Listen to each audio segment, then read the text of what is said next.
Hello दोस्तों, welcome back to our channel Filmy 24। आज हम आपके लिए उड़ीसा में बनी एक मास्टरपीस मूवी दमन का एक्सप्लेनेशन करने वाले हैं। तो चलिए दोस्तों, जल्दी से इस मूवी को एक्सप्लेन करते हैं। मूवी के स्टार्टिंग में हमें सिद्धार्थ नाम के व्यक्ति को दिखाया जाता है, जो कि MBBS की पढ़ाई कंप्लीट कर चुका होता है और बहुत जल्द डॉक्टर के रूप में उसकी पोस्टिंग होने वाली होती है। अब उसकी पोस्टिंग उड़ीसा के मलकारगिरी के एक रूरल एरिया में होता है और उस गाँव का नाम जनवाई होता है। फाइनली सिद्धार्थ जनवाई गाँव पहुँच जाता है और वहाँ पहुँचने के बाद उसकी मुलाकात वहाँ के कंपाउंडर रवि से होता है और अब रवि सिद्धार्थ को जनवाई गांव के बारे में सब कुछ बातें बता रहा होता है। सिद्धार्थ को यहाँ पर बिल्कुल भी अच्छा नहीं लग रहा होता है, क्योंकि यहाँ पर न तो कोई नेटवर्क था और न ही लाइट की सुविधा थी और वह जिस कमरे में रहता था वहाँ पर बहुत ज्यादा गंदगी था, बहुत ज्यादा बदबू आता था और रात भर मच्छर के कारण वह सो भी नहीं पाता है और सुबह होते ही वह इस गाँव को छोड़कर जाने की तैयारी में रहता है। लेकिन इस गाँव से जाने के लिए उसे नदी पार करना होगा। अब सिद्धार्थ रवि को बोट के बारे में पूछता है तो रवि बताता है कि बोट खराब हो चुका है और उसको फिर से बनाने में कुछ दिन का समय लगेगा। अब सिद्धार्थ कुछ दिन और रुक जाता है, तब तक बोट भी बन चुका होता है।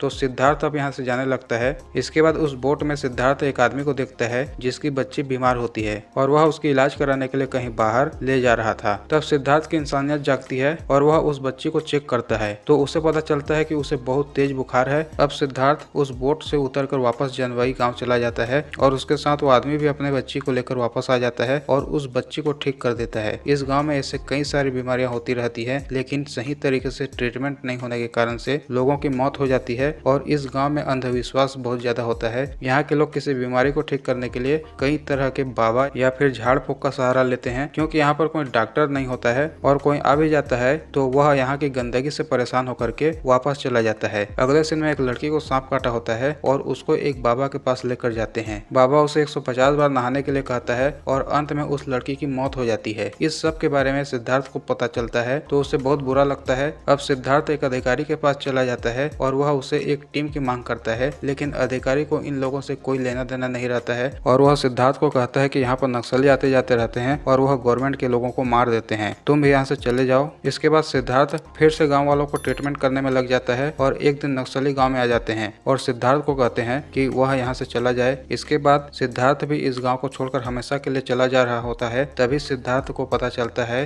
कि एक औरत प्रेग्नेंट है और उसकी हेल्प करने वाला कोई नहीं है, क्योंकि नक्सलियों ने गांव के लोगों को घर से बाहर निकलने के लिए मना कर दिया है। अब सिद्धार्थ और रवि उस लड़की की मदद करने के लिए वहां पहुंच जाते हैं। अब ये दोनों उस लड़की को किसी तरह से जुगाड़ करके मजबूत कपड़े में लपेटकर उस नदी को पार करते हैं। पर जब उस लड़की की हालत बिगड़ने लगती है तो ये लोग उस लड़की की डिलीवरी जनवाई में ही करने की सोचते हैं। अब सिद्धार्थ और रवि और वो नर्स उस लड़की को नॉर्मल डिलीवरी करने में लग जाते हैं और काफी प्रॉब्लम्स के बाद डिलीवरी करने में सक्सेस भी हो जाते हैं। इसी प्रकार से इस मूवी की एंडिंग हो जाता है। तो दोस्तों, आपको ये मूवी कैसा लगा कमेंट बॉक्स में जरूर बताइए। यदि आपने चैनल को सब्सक्राइब नहीं किया है तो चैनल को सब्सक्राइब करके बेल आइकन को प्रेस जरूर कीजिए। मिलते हैं एक नए वीडियो में, तब तक के लिए जय हिंद।